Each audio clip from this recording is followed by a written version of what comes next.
Assalamualaikum warahmatullahi wabarakatuh. Waalaikumsalam. Saya bersama Ibu Hajah Nur Hidayati SPD MM dalam melakukan wawancara terhadap permasalahan kasus yang berada di sekolah, terutama di SMP 4 Berangin, untuk berbagi pengalaman dengan beliau pada saat ini.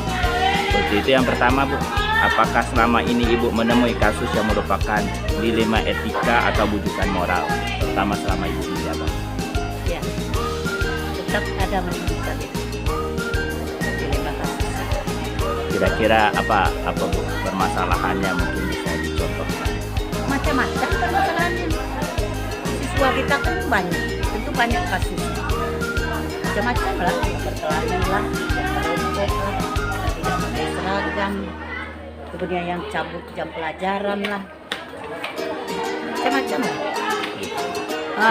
Untuk penyelesaian ya, Iya. kalau penyelesaiannya kita sesuai prosedur. Jadi tidak langsung ke kepala sekolah. Kita kan apa istilahnya itu ya, bertangga naik, berjenjang turun. Kita ada wakil kesiswaan, kita ada BK, kita ada wali kelas. Namun itu yang pertama kan ditangani oleh wali kelas terlebih dahulu. Nanti laporannya masuk ke wali kelas. Wali kelas yang nangani. 3 kali kasus, panggil orang tua, tidak mempan, masuk ke BK dengan wakil kesiswaan. Baik, selama Ibu menjabat, tentu Ibu sudah lama. Kita berbagi, adakah pengalaman yang kemudian merupakan dilema etika bagi Ibu? Oh ya, Iya. Bisa Ibu jelaskan atau ada itu, ceritakan? tetap ada. Iya, bisa Ibu ceritakan yang kami. Kadang-kadang kita menyelesaikan kasus, kita ini kan banyak siswa, yang anak tetangga, kemudian mungkin keponakan, mungkin itu yang berkasus cucu. Nah itu kita ambil langkah, ya kita selesaikan dengan wakil kesiswaan atau BK.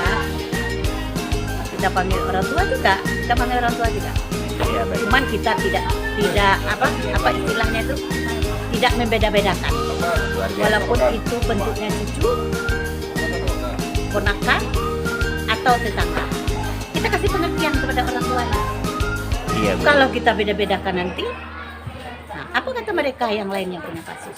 Walaupun kita selaku di sini, saya selaku kepala sekolah, banyak itu ponakan cucu yang sekolah di sini, anak tetangga, anak pejabat, sekalipun itu anak pejabat, tetap kita kasih pengertian kepada orang tuanya.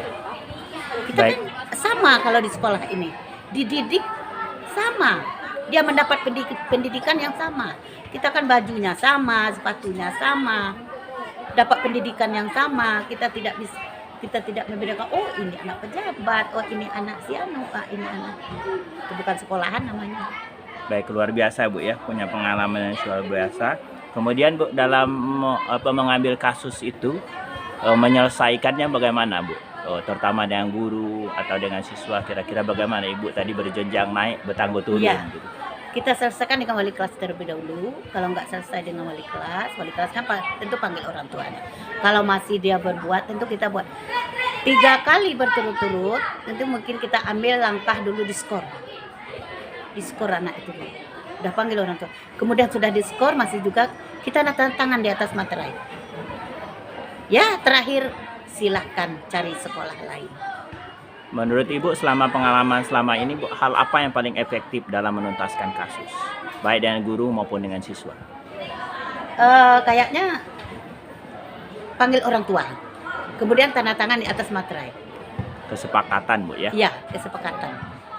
Kemudian hal apa yang merupakan tantangan Bu selama ini Ibu dalam mengambil keputusan itu?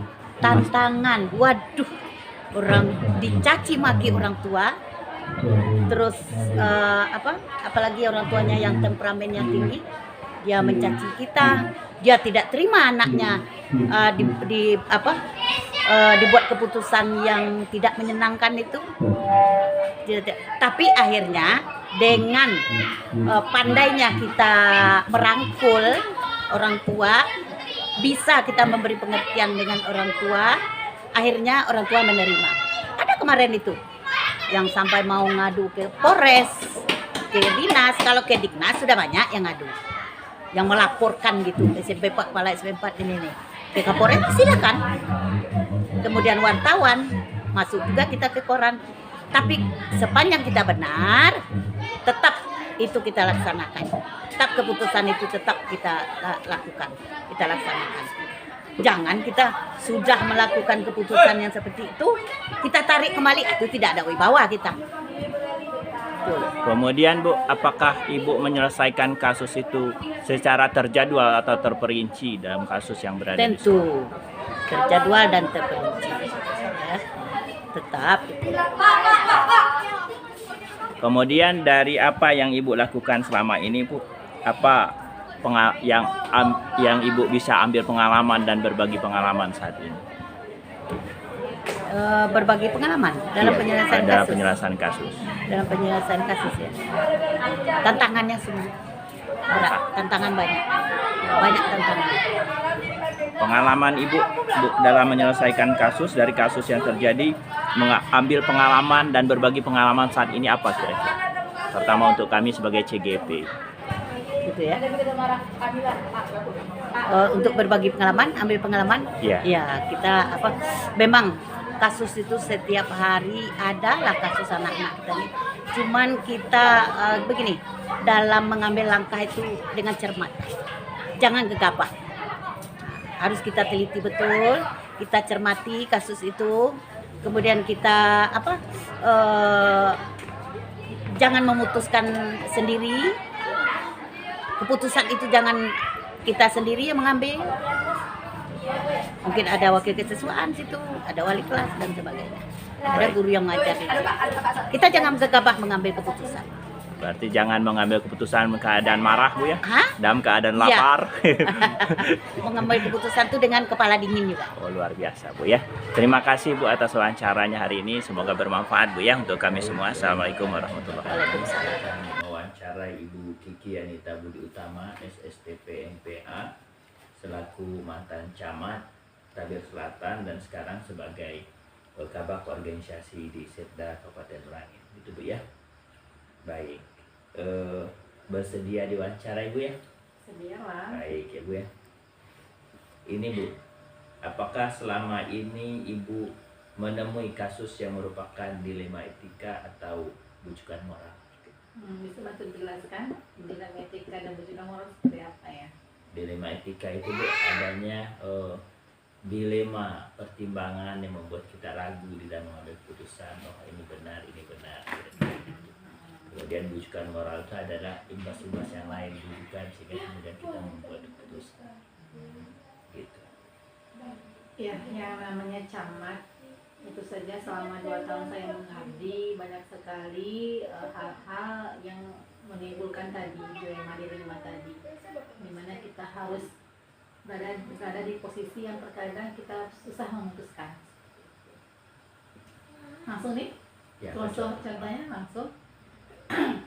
Contohnya saya itu bertugas di Tabir Selatan, sebuah kecamatan yang di sana terdapat 2 pabrik besar ya, pabrik perusahaan kelapa sawit. Ya.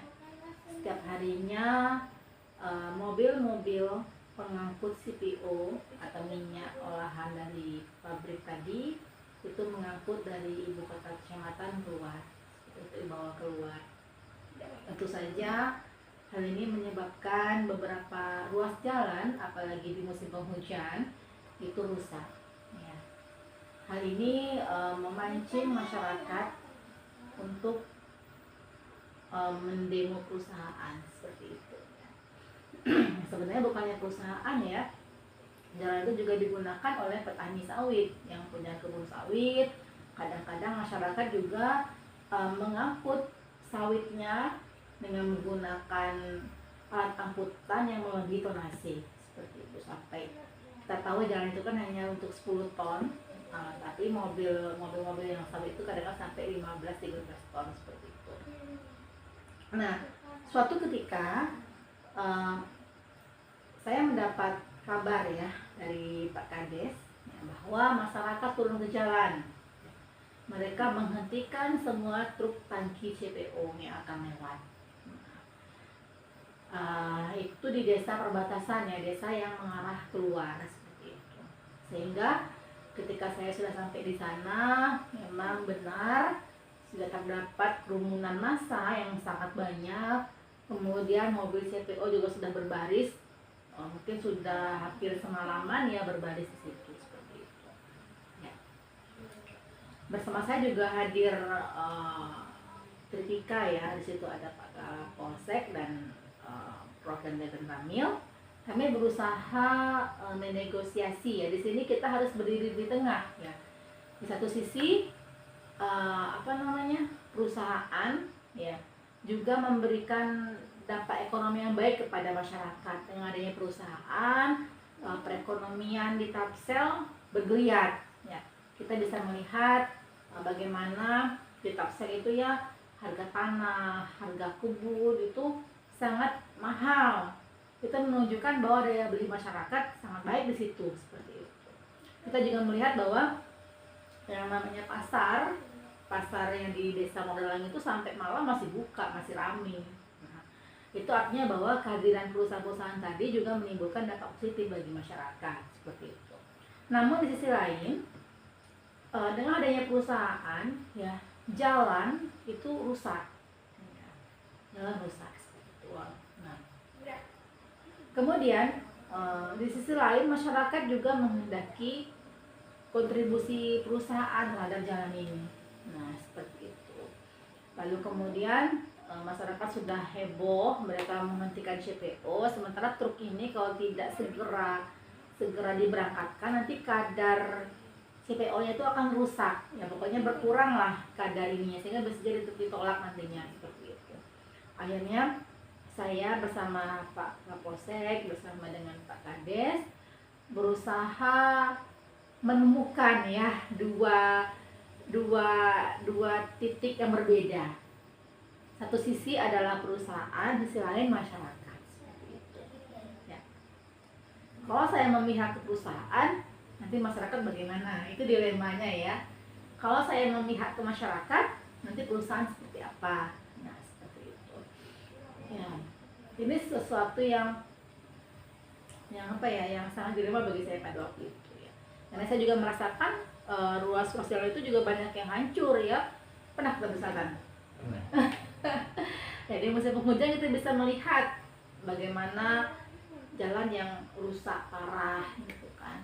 Nah, sangat dilema bagi saya pada waktu itu. Akhirnya kita bernegosiasi,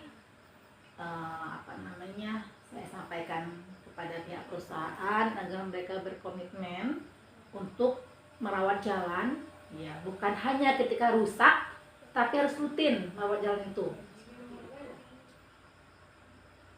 Dan masyarakat akhirnya setelah saya sampaikan baik-baik bahwa perusahaan tadi sudah mengiyakan mereka akan memperbaiki jalan, maka masyarakat pun kemudian sedikit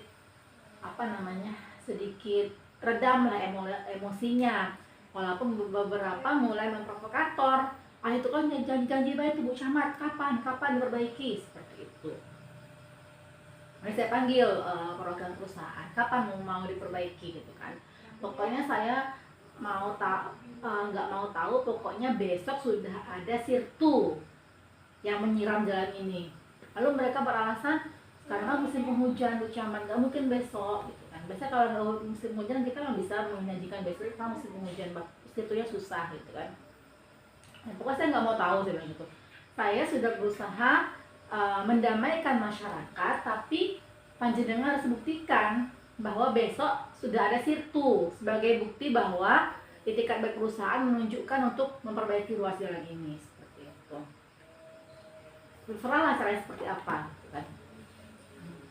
Ya, oke, perusahaan mengiyakan, masyarakat akhirnya setuju, tapi dengan syarat setelah ini camat memfollow up ya, mengajak perusahaan duduk kembali, menyelesaikan bagaimana solusi terbaik untuk merawat jalan kita bersama. Baik, luar biasa. Akhirnya mobil CPO pun lewat gitu kan. Luar biasa Bu. Selanjutnya Bu, selama ini bagaimana Ibu mengambil keputusan atas kasus-kasus yang ada? Maksudnya kasus apa nih? Kasus-kasus yang terjadi pada kondisi wilayah Ibu itu bagaimana? Ya. Mengambil keputusan? Kalau saya seperti ini ya, ketika ada suatu hal yang harus diputuskan, kita lihat dulu kapasitasnya. Ya. Kalau cukup level camat, putuskan sendiri. Kalau itu butuh, kalau itu menyangkut desa, kumpulkan para kades. Ya. Kita ada forum kepala desa, putuskan di level desa. Kalau itu lebih besar lagi skupnya, melibatkan unsur yang lebih besar, kita kumpulkan lagi Pak Kapolsek, dan Ramil, dan tokoh-tokoh masyarakat. Jadi tergantung permasalahannya seperti itu. Ya, gitu ya. Kemudian yang selanjutnya Bu, apa langkah-langkah yang Ibu lakukan dalam mengambil mengambil keputusan? Pertama, tetap harus berpijak ke peraturan. Regulasi itu pertama, seperti itu. Dasar hukum yang pasti, kita tidak melanggar regulasi, seperti itu. Kemudian yang kedua, selalu kita tuangkan ke berita acara. Di setiap kesepakatan, kita tuangkan di berita acara. Karena boleh jadi ya, hari ini mereka mengatakan A, ke depan tidak, kami kemarin B. Nah, kita sudah tertuang berita acara, sudah ada tangannya, itu sekali Luar biasa Bu ya. Kemudian selama ini Bu, selama ini Ibu anggap efektif dalam mengambil sebuah keputusan? Maksudnya? Efektivitas mengambil Selama keputusan ini, selama ini. apakah Selama ini Ibu anggap sudah efektif dalam mengambil keputusan? Alhamdulillah selama saya 2 tahun menjabat tidak ada konflik yang berarti ya. Itu boleh jadi menjadi indikasi bahwa efektif dalam mengambil keputusan. Oh, gitu ya. Biasanya kan kalau tidak efektif mereka akan melapor ke bupati kan, masalah tersebut tidak ada.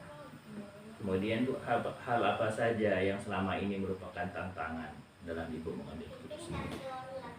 Tantangannya itu yang paling berat menyatukan semua pendapat. Ya. Jadi memang kita itu kan setiap orang tuh punya persepsi masing-masing. Itu yang berat. Bagaimana seorang pemimpin bisa menyatukan pendapat-pendapat orang yang berbeda. Menyatukan pola pikir pendapat. Iya, nanti kasih ada nih sebenarnya. Kemudian Bu, apakah Ibu memiliki sebuah jadwal tertentu dalam sebuah kasus, maksudnya tahap demi tahap jadwal dalam menyelesaikan sebuah kasus? Jadwal tertentu kan misalkan sebuah kasus. Ya, pasti ya. Kalau misalkan dia berat, pasti kita jadwalkan ya. Misalkan pertama apa? Itu kan jalan tadi kan. Jalan tadi yang pertama kita lewatkan dulu CPO-nya. Yang kedua, perusahaan harus besok pagi harus segera action, minimal menyiram sirtu seperti itu. Lalu berikutnya kita adakan rapat di kantor camat dengan menghadirkan pihak perusahaan, Kapolsek dan Ramil atau ke masyarakat. Kita duduk bersama nih, ini masalah jalan ini bagaimana kita menyelesaikannya bersama. Setelah diputuskan di situ, kita kontrol ya, benar tidak perusahaan melaksanakan apa yang kita tidak. Luar biasa Bu ya. Kemudian dari semua kasus gitu, apa saja yang dapat Ibu ambil pengalaman dari semua kasus yang pernah Ibu alami itu, pengalaman apa sih Ibu dapatkan? Pemimpin itu pekerjaannya memang mengambil keputusan. Oh gitu ya, Ya. cuma satu kata itu. Ya, Pemimpin itu pekerjaannya mengambil keputusan. pekerjaannya mengambil keputusan. Oh gitu. Luar biasa Bu. Mungkin wawancara kita cukup Bu ya. Oke. Untuk itu terima kasih Bu atas Sama-sama. kesediaan Ibu diwawancara Iya, pada iya. kesempatan ini. Iya. Sudah membantu saya sebagai calon guru penggerak. Siap. Terima kasih Bu ya. Mhm. Assalamualaikum Bu. Waalaikumsalam warahmatullahi